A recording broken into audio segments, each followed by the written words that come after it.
What's happening? It's your boy Trey Songz, and you are watching the Bridgette Alese Show. You see it.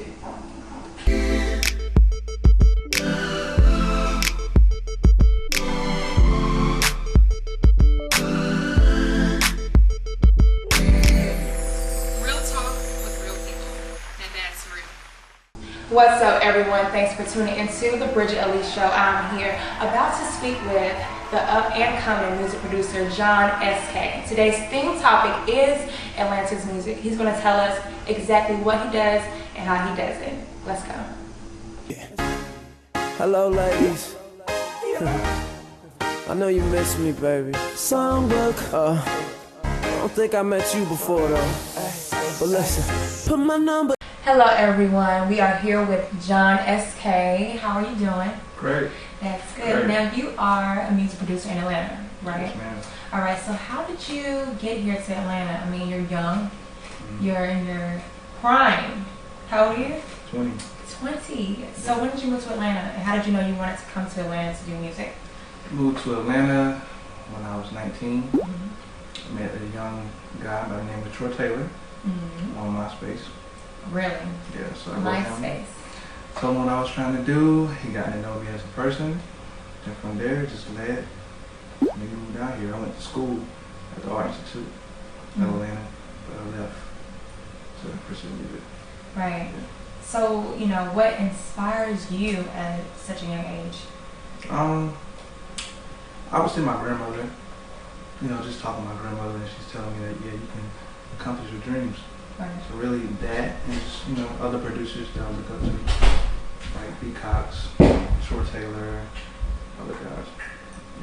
Yeah. Right. So what put that spark as far as music within you? How does, you know, music inspire you to do what you're doing now?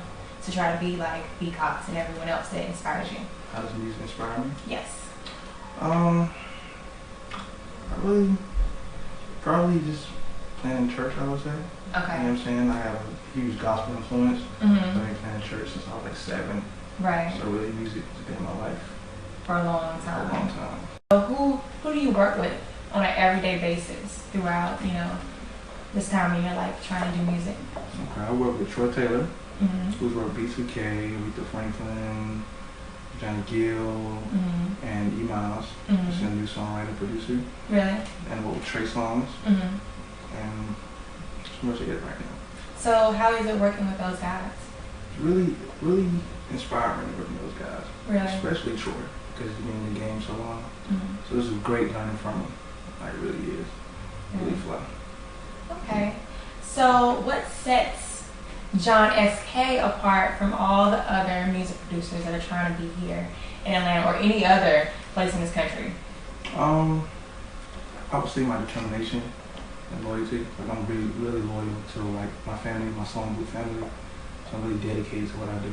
Now, how do you set yourself apart from everything else we hear on the radio?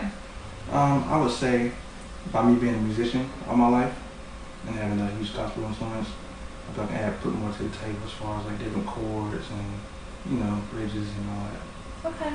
Yeah. All right. So, anything you would like to say to, you know, inspiring music producers that want to be in your shoes right now, who want to just send a MySpace message to their mentor or their future potential mentor? Right. Anything out there that you think that, you know, would really push them further with their dreams? I would say just keep God first. You know what I'm saying? Stay in prayer. Go to church. That's what I did. You know what I'm saying? So just keep studying music and pretty much just keep developing yourself. Well said. Well said. Thank you. Thank you. I hope you guys enjoyed John SK and his interview. Now I am here with Sal, A&R of Disturbing the Peace, and he is going to tell us what he does and how he does it. So what exactly does an A&R require? First of all, A&R, I mean, it's a lot that goes into it, but how did you get started? How did I get started? Yeah. I was working for a company here in Atlanta, Georgia. I ran into Shaka Zulu, who's the CEO and manager for Ludacris, in the M Bar one night. We used to promote there on Thursdays, and I had seen him speak at an award show, and he gave a speech about people work behind the scenes. So I approached him and just told him I wanted to intern, I wanted to work, I had experience, and he was the cool person he was. He gave me the number to the office, told me to contact his sister, Aisha Mitchell. Called her for like a week, sent her my resume. Came in for the interview, and she said, we're going to put you in the A&R department under Ken Bailey. He's the head A&R. I started in, January of '07, just learning from the ground up. And that's how I got started. Okay, now that was interning, or they just said, hey, we're going to pay you? No, that was an intern. Internship, starting out, working for free. Sacrificing, washing dishes. What else I do? Get people lunch, coffee, take out the trash.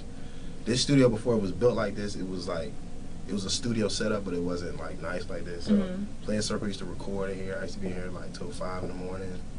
Go and get there, Wendy's and all type of stuff, like just the run of everything. Doing hard work. Hard work, yeah. All right. So if anybody wants to get down with any record label or just any job, period, sometimes you definitely have to sacrifice, right? Yeah, I tell a lot of people, intern is like, if I knew all this when I was starting in college, I'd probably be rich right now. But you know, to get into a label situation, they don't really hire outside of the company. So most of the people who get hired are people who started off interning working for free. Like, tell people you want to work for free, and they'll let you in and show you everything. And that's what basically happened to me. Basically, it's like a secret service. Secret society. Someone has to invite you in. That's right. Yeah. Right. Okay. So now that you are where you are, all right, you're A&R. You know what comes with? I mean, I know you have to look for talent. Yeah. But what really comes with being an A&R? Yeah, a lot of people think it's just finding talent, which is a huge part of it. But it's two sides. There's the creative side, and then there's the administrative side. The creative side is working with the artists. Say we sign an artist, booking their studio time, make sure songs get recorded, staying under budget, finding talent. Like if you call the office right now, they give you my email address. I get like millions of emails a day of just beats and demos, going to showcases. That's the creative side. That's the good part. The administrative side, is which I'm learning now, is more so dealing with contracts, budgets, publishing, all that type of stuff that gives you headaches. But it's a must that you know this in this business, because without it, you'll be broke, and the artist will be broke. Right. Now, speaking of when you said demos, let's go back to the demos. Okay. I'm sure you get a lot of demos. Yes. So with that, what does Sal, what does he look out for? Like, what does his ear stay more in tune with? Man, really, it's just originality for one. And you know, like I would tell any artist, like, let someone outside of your immediate circle hear your music, because your family's it's gonna be biased. They're gonna tell you they like it. Somebody that doesn't even know you is gonna tell you, nah, that's whack, or you don't like it. I look for personally just somebody who's standing out from the pack, because you get millions of artists talking about the same things. So like if you went to church every day, rap about that, or rap about working at the grocery store or something. Even though it sounds whack, but that'll pique my interest more so than you rapping about having cars and girls and stuff. So I would just say get good production, good music, and just be original, be yourself. If you come out sounding like somebody else, you're basically gonna get grouped into that lane. If you do what's good to you, what's true to you, you're more likely to get my ear or someone else's ear. Now is the time to wrap up the show. I definitely want to thank you for being on the show. Sure. And if viewers want to submit, their music to you, how can they do that? You can reach me at sal662@gmail.com. Okay, and if you want to leave any comments or video responses, definitely leave them there, and he might be able to get back to you with that as well. Thank you for tuning in the Bridgette Alese show, and I'll see you next time.